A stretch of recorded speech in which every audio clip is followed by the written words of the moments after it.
کوئی بات چل رہی تھی، ہم نے کہا آپ طلاق دیجئے گا، تو شوہر نے کہا طلاق طلاق طلاق، کیا حکم شرع ہوگا؟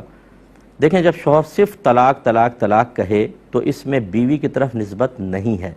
جب بیوی کی طرف نسبت نہیں ہوتی تو شوہر سے حلفیہ بیان لیا جاتا ہے کہ آپ نے طلاق کس کو دی ہے۔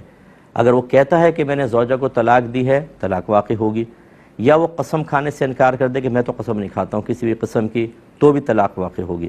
اور اگر وہ قسم کھا لیتا ہے کہ میری نیت بیوی کو طلاق دینے کی نہیں تھی، میں تو ویسے طلاق طلاق طلاق بولا، تو پھر طلاق واقع نہیں ہوگی۔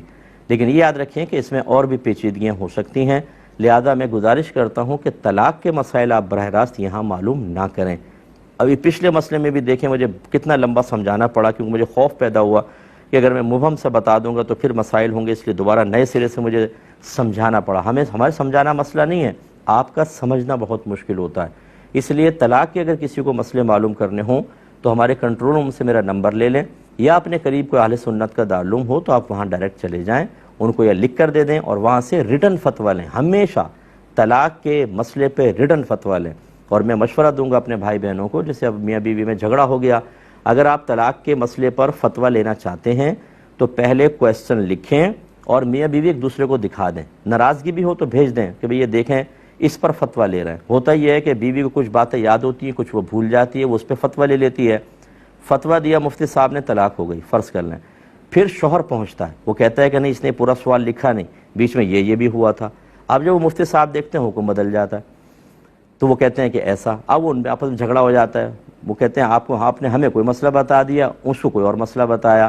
بھائی مسئلہ یہ ہوتا ہے کہ مفتی جو ہوتا ہے اس کو الہام تو نہیں ہو رہا، وہ وہاں موجود تو نہیں تھا۔ جیسا سائل سوال لکھ کر دیتا ہے وہ اس کی روشنی میں جواب دیتا ہے۔ اگر ایک آدمی کچھ باتیں چھپا کر مسئلہ لکھتا ہے تو جو سامنے باتیں ہوں گی اسی پہ فتویٰ دے گا نا۔ بعد میں یہ کہنا کہ آپ نے تو یہ غلط فتویٰ دے دیا کیونکہ یہ بات بھی تو ہوئی تھی، تو مفتی صاحب کو بتایا تھا آپ نے نہیں۔ اس لیے ہمارے ہاں ایسے ہوتا ہے اکثر کہ اگر کوئی زوجہ بھیج دیتی ہے مسئلہ تو ہم کہتے ہیں شوہر کا نمبر دیں، پھر شوہر کو کال کر کے بعد وقت تصدیق کرواتے ہیں بھئی یہ باتیں ہوئی تھیں، وہ کہتا ہے ہاں لیکن یہ بھی شامل کر لیں اس میں۔ تو اس لیے میں گزارش کر رہا ہوں پہلے ایک سوال نامہ مرتب کریں، دونوں دیکھ لیں اور کہیں ہاں بالکل ٹھیک ہے۔